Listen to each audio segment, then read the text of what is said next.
Hello friends, मैं हरिनारायण साहू इस online platform पर आप सभी का स्वागत करता हूं। इस प्लेटफॉर्म के माध्यम से मैं आपको जनरल स्टडीज के कुछ सब्जेक्ट पढ़ाऊंगा, जिसमें मैं सबसे पहले स्टार्ट करने वाला हूं, जैसा कि आप लोगों ने हेडिंग में देखा होगा, भारतीय राज्य व्यवस्था। इस भारतीय राज्य व्यवस्था या इंडियन पॉलिटी को स्टार्ट करने से पहले मैं सबसे पहले आप लोगों को ये समझाना चाह रहा हूं कि इस सब्जेक्ट को अपन किस हिसाब से पढ़ेंगे, किसके अकॉर्डिंग पढ़ेंगे। अपन इसको पढ़ेंगे कॉम्पिटिटिव एग्जाम के अकॉर्डिंग, जिसमें आप क्या क्या देख सकते हैं। आप इसमें देख सकते हैं सबसे मेन चीज एसएससी,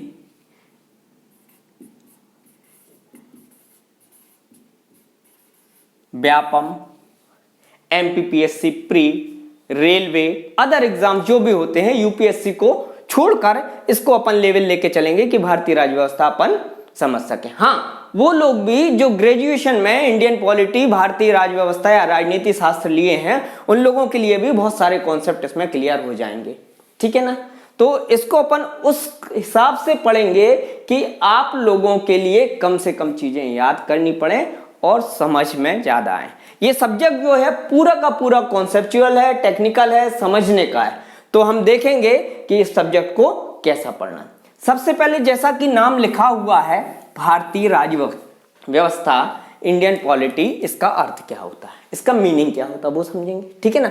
आप सभी को पता है भारतीय मतलब क्या होते हैं, भारत देश में रहने वाले निवासी भारतीय कहलाते हैं, है ना। और भारत का राज्य क्षेत्र। तो भारत की राज्य व्यवस्था, जो राज्य व्यवस्था शब्द है, ये दो शब्दों से मिलकर बना हुआ। एक तो राज्य और उसकी व्यवस्था, मतलब राज्य की व्यवस्था कैसे चलती है, कौन सी व्यवस्था।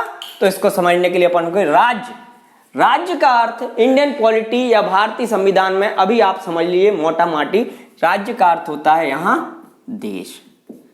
तो देश की कौन सी व्यवस्था, शासन व्यवस्था। ठीक है ना। इसके अंतर्गत अपन समझेंगे देश, कौन सा देश, भारत देश की शासन व्यवस्था किस प्रकार से चलती है। तो आप सब लोगों को मालूम होगा कि भारत देश की शासन व्यवस्था जो चलती है वो संविधान के अकॉर्डिंग चलती है, कुछ नियम कानून एक्ट्स के अकॉर्डिंग चलती है ना।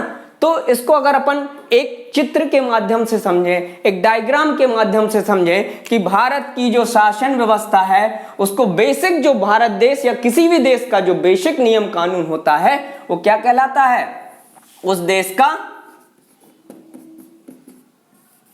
संविधान।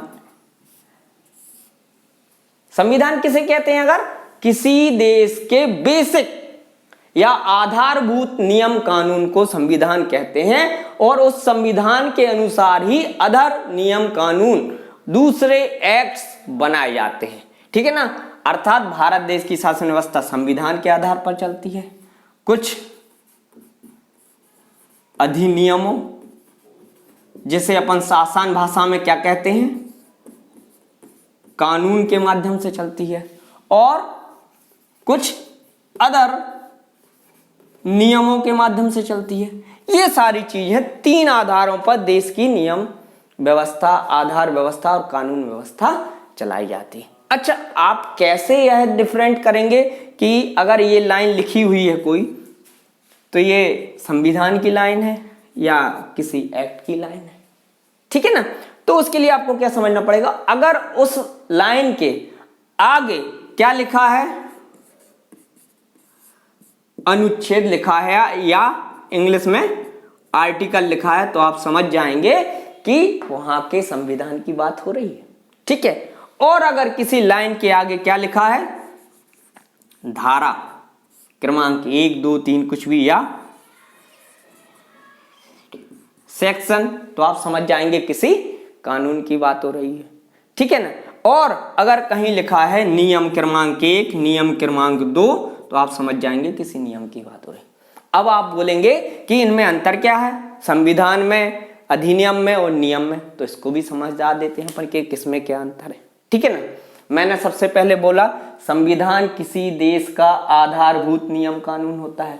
अर्थात जैसे आपका एक घर है, ठीक है, अगर आपका एक खाली प्लॉट पड़ा हुआ है और आपका घर कैसे बनाना है, कितने कमरे बनने हैं, कितने साइज के बनने हैं, तो उसके लिए एक मैप तैयार होता है। उसके लिए नींव भरी जाती है। तो और उस नींव के अकॉर्डिंग, उस नींव के आधार पर, उस नक्शे के आधार पर आपका मकान बनकर तैयार होता है। उसी प्रकार अपने देश की जो नींव है वो क्या है? अपना संविधान है, ठीक है ना।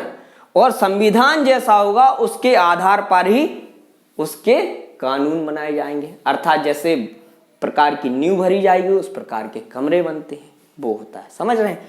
अब मैं बात करूं कि भारतीय संविधान है, संविधान को बनाने की शक्ति किसके पास है? अगर बात चले कि भारत देश में एक नया संविधान को गठित किया जाना है तो कौन बनाएगा? कई लोगों का जवाब होगा कि संसद। तो ये सही नहीं है। संविधान अगर बनाना है तो संविधान बनाने की शक्ति किसकी पास होती है? केवल संविधान सभा के पास। आपने पढ़ा होगा कि भारत का संविधान भारतीय संविधान सभा के द्वारा बनाया गया है। बनाने की शक्ति संविधान की संविधान सभा को। अगर भारत देश में एक नया संविधान गठित करना है तो कौन बनाएगा इसे? भारत का संविधान सभा, अर्थात एक नई संविधान सभा अपन को गठित करनी पड़ेगी। हाँ, संविधान में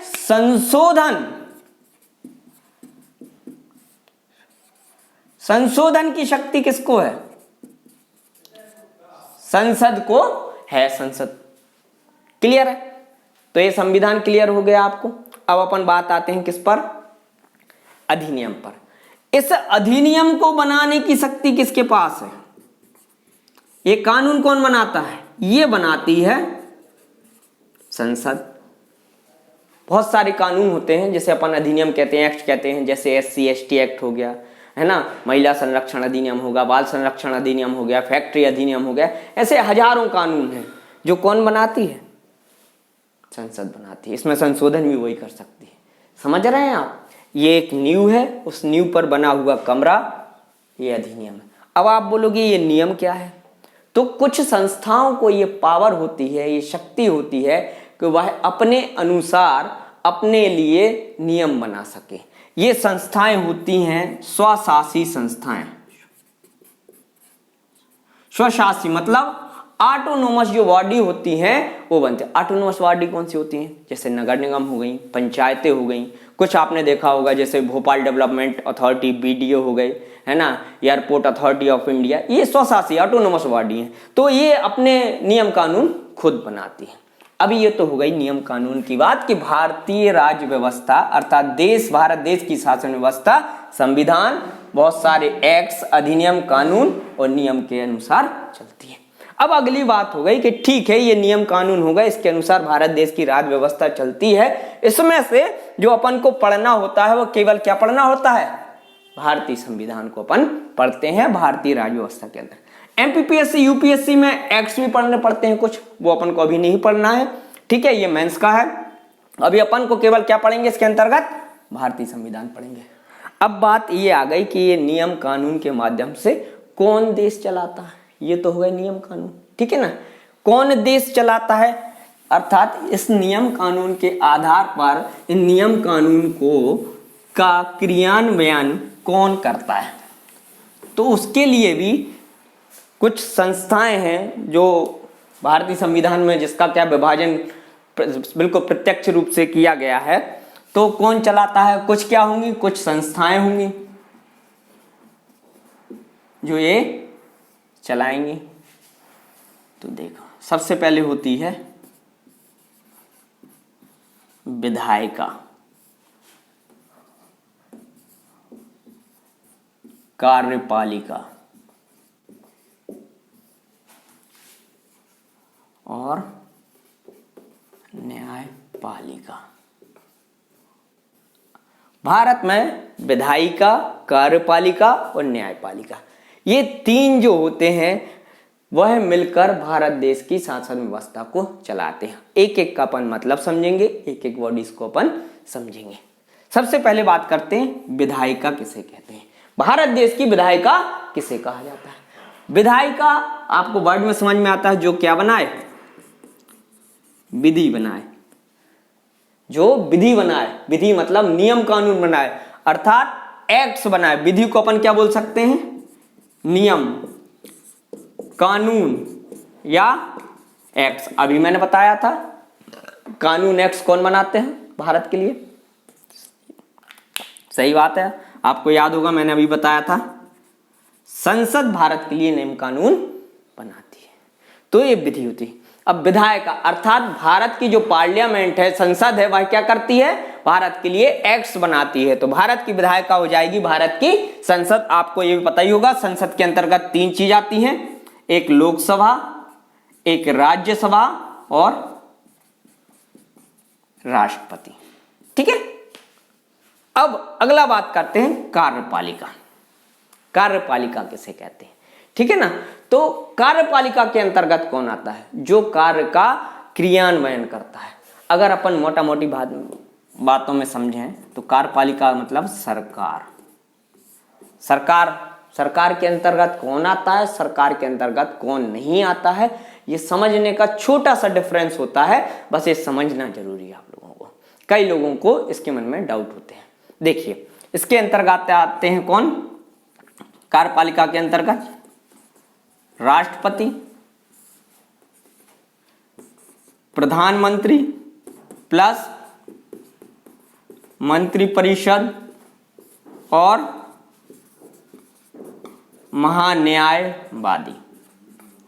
अर्थात अपने यहां भी किसकी सरकार है, नरेंद्र मोदी की सरकार है। तो राष्ट्रपति रामनाथ कोविंद, प्रधानमंत्री नरेंद्र मोदी और उनका जो मंत्रिमंडल है और अपने यहाँ के जो महान्यायवादी हैं वो ही सरकार में आते हैं और अदर सरकार में नहीं आते। अब अर्थात ये है कि ऐसा सांसद जो मंत्रिमंडल में शामिल नहीं है और बीजेपी का सदस्य है वह गैर सरकारी सदस्य कहलाएगा। क्लियर है। तो ये चीजें, और न्यायपालिका आप समझते हैं, सुप्रीम कोर्ट, हाई कोर्ट और उसके नीचे डिस्ट्रिक्ट कोर्ट और डिस्ट्रिक्ट कोर्ट के नीचे मुंसिफ कोर्ट, ये जाती है। आगे अपन नेक्स्ट वीडियो में आगे का भी देखेंगे। इतना अच्छा लगा हो तो हमारे इस चैनल को लाइक और सब्सक्राइब करेंगे। कल से आपको एक डेली वीडियो मिलने वाला है।